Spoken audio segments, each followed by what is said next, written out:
नमस्कार, जोहार। छत्तीसगढ़ न्यूज में आपका बहुत बहुत स्वागत है।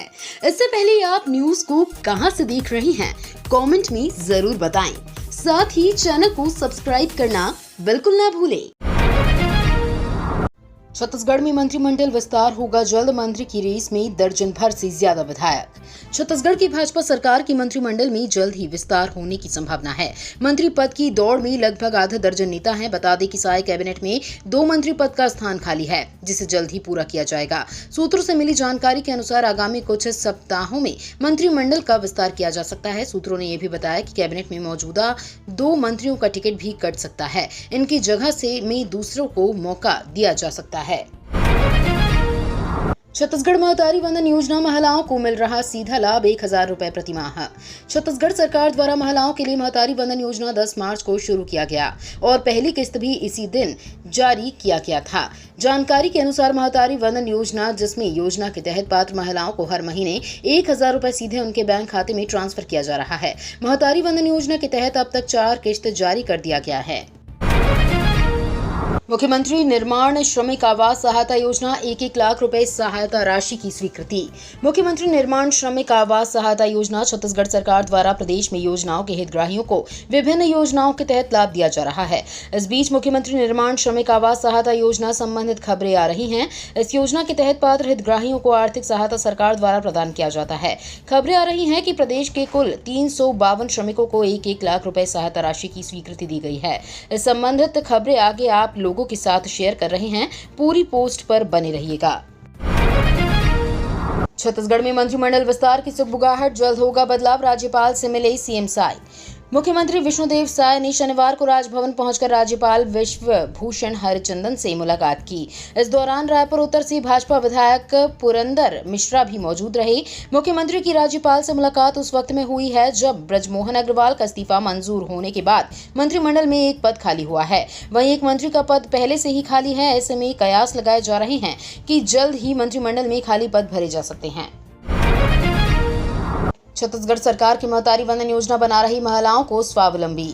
छत्तीसगढ़ सरकार के द्वारा राज्य में लागू की गई महतारी वंदन योजना राज्य की महिलाओं को आर्थिक रूप से स्वावलंबी बना रही है।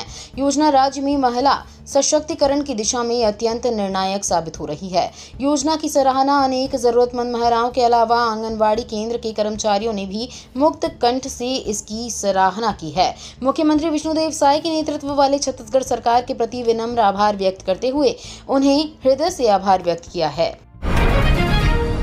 छत्तीसगढ़ में 352 श्रमिकों को आवास निर्माण के लिए 1-1 लाख रुपए की स्वीकृति। छत्तीसगढ़ में आम चुनाव के मद्देनजर लगी आचार संहिता हटने के बाद श्रम मंत्री लखनलाल देवांगन ने हाल ही में श्रम विभाग की मैराथन बैठक लेकर सभी योजनाओं की समीक्षा की थी। समीक्षा बैठक में श्रम मंत्री ने अधिकारियों को निर्देशित किया था कि मुख्यमंत्री निर्माण श्रमिक आवास सहायता योजना के पात्र हितग्राहियों को तत्काल राशि जारी करें। मंत्री देवांगन के निर्देश पर प्रदेश भर के 352 हितग्राहियों को राशि स्वीकृत की गई है।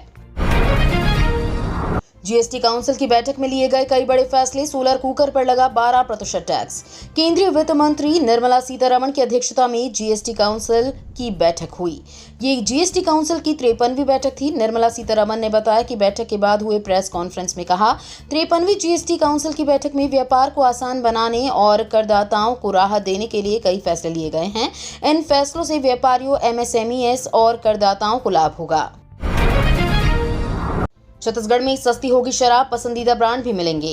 छत्तीसगढ़ में बीजेपी सरकार ने शराब की FL10 लाइसेंस व्यवस्था को खत्म कर दिया है। साय सरकार का ये भी आरोप है कि FL10 लाइसेंस व्यवस्था की वजह से ही पिछली भूपेश सरकार में शराब के कारोबार में 2200 करोड़ का घोटाला हुआ। एक्साइज कमिश्नर गणेश शंकर मिश्रा का दावा है कि बेवरेज कॉरपोरेशन अगर सीधे शराब निर्माता कंपनियों से खरीदी करता है तो इससे ग्राहकों को फायदा होगा। बिचौलियों के हटने से आम उपभोक्ता को शराब कम कीमत में मिलेंगी। नई व्यवस्था में शराब की कीमतों में सरकार का नियंत्रण रहेगा। नई व्यवस्था के तहत FL10 को जो कमीशन मिलता था उसे कम करके ही शराब कंपनियां रेट कोट करेंगी। इससे शराब की कीमतें स्वाभाविक तौर पर कम होंगी। छत्तीसगढ़ में 3,937 असिस्टेंट लोको पायलट की भर्ती होगी। रेलवे में नौकरी करने की चाहत रखने वाले शिक्षित बेरोजगारों के लिए खुशखबरी है। दक्षिण पूर्व मध्य रेलवे में असिस्टेंट लोको पायलट की 3,937 पदों पर भर्ती की जाएगी। पहले चरण में 1,192 पदों पर भर्ती होगी। बिलासपुर जोन की महाप्रबंधक नीनू इटिएरा ने कहा कि इसके लिए स्वीकृति मिल गई है। रेलवे बोर्ड के जरिए नियुक्तियां की जाएंगी। इसकी प्रक्रिया जल्द ही शुरू होगी। इसके लिए 10वीं पास युवा आवेदन कर सकते हैं। ITI डिप्लोमा होना अनिवार्य है। छत्तीसगढ़ में बिजली कटौती, कांग्रेस करेगी आंदोलन। छत्तीसगढ़ में कांग्रेस अब बिजली की व्यवस्था पर पूरे प्रदेश में बड़ा आंदोलन करने जा रही है। संगठन इसकी तैयारी में लग चुका है। इसका ऐलान प्रदेश कांग्रेस के अध्यक्ष दीपक बैज ने कर दिया है। उन्होंने कहा कि प्रदेश के लगभग हर जिले में बिजली कटौती हो रही है।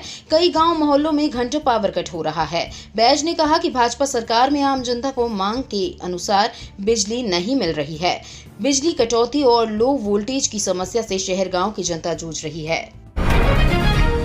छत्तीसगढ़ में चरमराई स्वास्थ्य सेवाएं अनिश्चितकालीन हड़ताल पर CHO।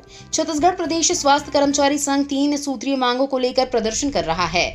बेमेतरा जिला के स्वास्थ्य कर्मचारी 3 सूत्रीय मांगों को लेकर तहसील कार्यालय के सामने अनिश्चितकालीन धरने पर बैठ गए हैं। प्रदेश स्वास्थ्य कर्मचारी संघ के आह्वान पर 18 जून से ही जिले के CHO ने ऑनलाइन रिपोर्टिंग बंद कर दिया था। वहीं जय स्तंभ चौक पर तंबू गाड़कर अनिश्चितकालीन हड़ताल शुरू की गई है। बलौदाबाजार में धारा 144 जारी।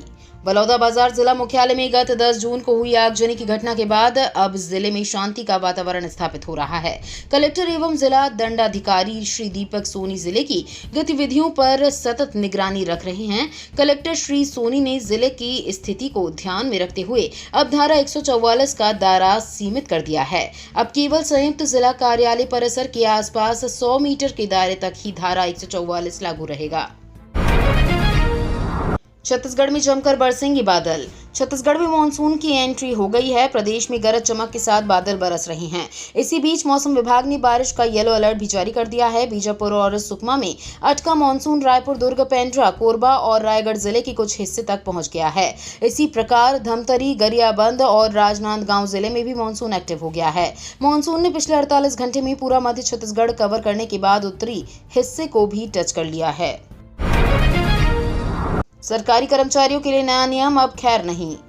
सरकारी कर्मचारियों के लिए नया नियम लागू हो रहा है। केंद्र सरकार ने कहा है कि 15 मिनट से अधिक की देरी से ऑफिस आने वाले कर्मचारियों को अब माफ नहीं किया जाएगा। देश भर के कर्मचारियों को सुबह 9:15 पर दफ्तर आने का निर्देश दिया गया है। कार्मिक एवं प्रशिक्षण विभाग ने कहा कि 9:15 तक ऑफिस नहीं आने वाले लोगों के आधे दिन की छुट्टी काट दी जाएगी। किसी विशेष कारण होने पर इसकी सूचना देनी होगी। बांग्लादेश और भारत के बीच हुए कई समझौते। बांग्लादेश की PM शेख हसीना 2 दिवसीय भारत दौरे पर हैं। इस दौरान दोनों देशों के बीच कई समझौते हुए। इनमें दोनों पक्षों ने अंतरिक्ष प्रौद्योगिकी पर सहमति पत्र का आदान प्रदान किया, जिसका उद्देश्य भारत के प्रक्षेपण यान पर बांग्लादेश के लिए संयुक्त रूप से विकसित छोटे उपग्रह के प्रक्षेपण के लिए सहयोग स्थापित करना है। साथ ही राजशाही और कोलकाता के बीच एक नई यात्रा ट्रेन सेवा शुरू करने की बात हुई। ये तो थी आज की बड़ी खबरें। अगर आपको न्यूज़ पसंद आई हो तो वीडियो को लाइक और शेयर करना बिल्कुल ना भूलें। धन्यवाद।